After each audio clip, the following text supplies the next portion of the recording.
Assalamualaikum warahmatullahi wabarakatuh.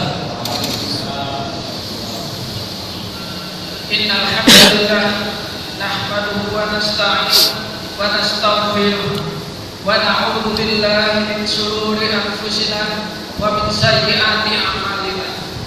May yahdihillahu fala mudilla lahu wa may yudlil fala hadiya lahu. Asyhadu an la ilaha illallah wahdahu la syarika lah wa asyhadu anna Muhammadan abduhu wa rasuluh. Allahumma shalli ala Muhammad wa ala ali Muhammad. Ya ayyuhalladzina amanu taqullaha haqqa tuqatih wa la tamutunna illa wa antum muslimun. Ya ayyuhan nasu taqu rabbakumul ladzi khalaqakum min nafsin wahidah wa khalaqa minha zawjaha wa batha minhuma rijalan katsiran wa nisaa'a wattaqullaha alladzi tasaaluna bihi wal arham innallaha kana 'alaikum raqiba. Ya ayyuhalladzina amanu taqullaha wa qulu qawlan sadida yuslih lakum a'malakum wa yaghfir lakum dhunubakum wa may yuti'illaha wa rasulahu faqad faza fawzan 'azima. Amma ba'd, fa inna ashdaqal hadithi kitabullah wa khairal hadi hadi Muhammadin sallallahu alaihi wasallam wa syarrul umuri muhdatsatuha wa kullu muhdatsatin bid'ah wa kullu bid'atin dhalalah wa kullu dhalalatin finnar. Ayyuhal muslimun rahimani wa rahimakumullah. Alhamdulillah, pada siang yang cerah ini kita masih diberi oleh Allah Subhanahu wa taala kesehatan dan kesempatan sehingga kita bisa menjalankan ibadah sholat zuhur, dilanjut dengan sedikit kultum, dan tak lupa juga sholawat serta salam kita junjukkan kepada Nabi kita Nabiullah Muhammad sallallahu alaihi wasallam. Kita haturkan kepada Nabi Muhammad beserta istri-istrinya, beserta sahabat dan umat-umat ila yaumil qiyamah. Ayyuhal ikhwah rahimani wa rahimakumullah. Sebentar lagi kita akan mempunyai pesta rakyat. Ada yang tahu kiranya para jamaah pada bulan Desember, pada insyaallah pada 9 Desember kita mempunyai suatu pesta, yaitu pemilihan pilkada, di mana pemilihan pilkada ini kebanyakan calonnya dari orang muslim. Alhamdulillah. Cuma jujur pribadi saya sendiri, saya juga miris mengakunya muslim Islam, tapi jauh-jauh hari bahkan beberapa bulan sebelumnya dia rela, bahkan dia dengan sadar diri mendatangi para dukun atau orang-orang yang dianggap mempunyai sukses. Ayo lihat, ikhtiar kayak gini sebetulnya sangat dilarang oleh Allah Subhanahu wa taala.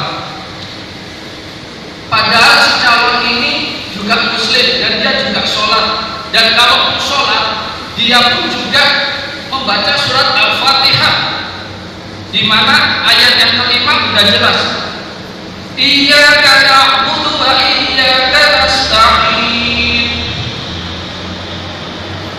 Hanya kepadamu lah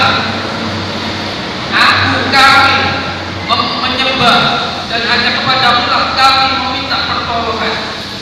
Sebetulnya kalau para calon ini memahami apa yang dibaca waktu sholat, terutama ayat 5 ayat tadi itu insya Allah dia tidak akan mendatangi para dukun.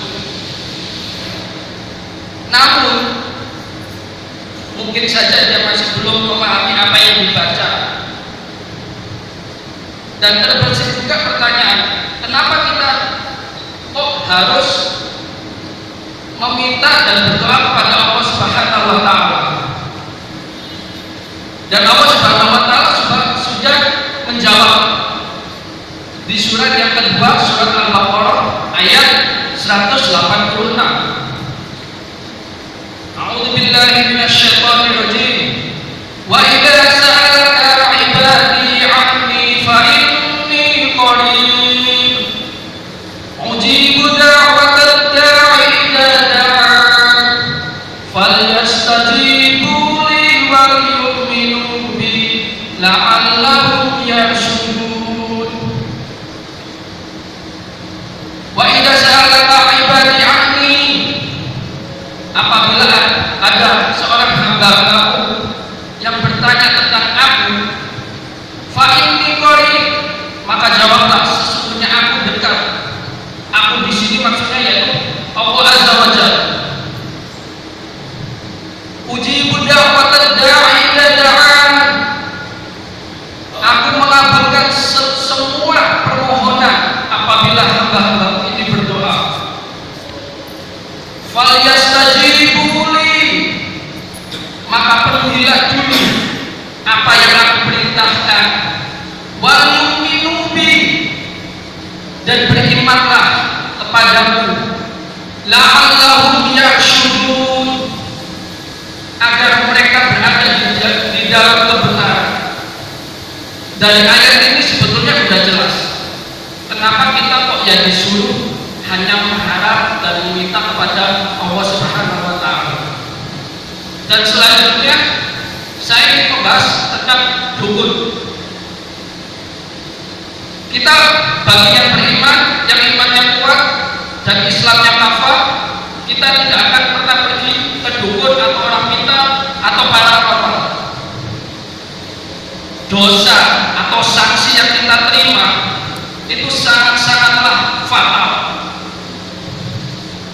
Sebetulnya banyak di hadis masalah dukun, cuma insya Allah di sini saya akan membawakan cuma 2 hadis. Yang pertama, hadis yang diriwayatkan Imam Muslim nomor 2230, yang artinya apabila seseorang mendatangi dukun dan dia bertanya, maka sholatnya tidak diterima selama 40 malam. Di sini cuma bertanya aja itu kita gak diterima sholatnya. Dan ada hadis lagi yang mungkin sangat ekstrim yang diriwayatkan Imam Ahmad dalam musnadnya nomor 9252. Di sana dikatakan apabila seseorang datang ke dukun dan dia mempercayai apa yang dikatakan oleh dukun itu, maka orang itu adalah kafir dari apa-apa yang diturunkan kepada Nabi kita Nabi Muhammad sallallahu alaihi wasallam. Ma'asyiral muslimin rahimani wa rahimakumullah.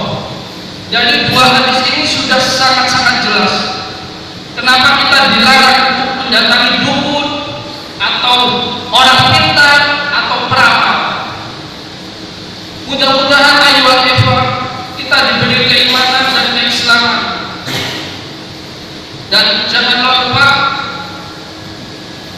saya kasih masukan kepada saya sendiri pribadi dan terutama kepada jemaah, janganlah kita untuk selalu berdoa, ya muqallibal qulub tsabbit qalbi ala dinik.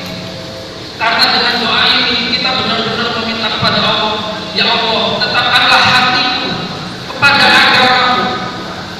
Sebetulnya doa ini kalau dipikir sangat remeh sekali, tapi kalau kita benar-benar memahami, yang mudah-mudahan kita tetap istiqomah di jalan dinul Islam.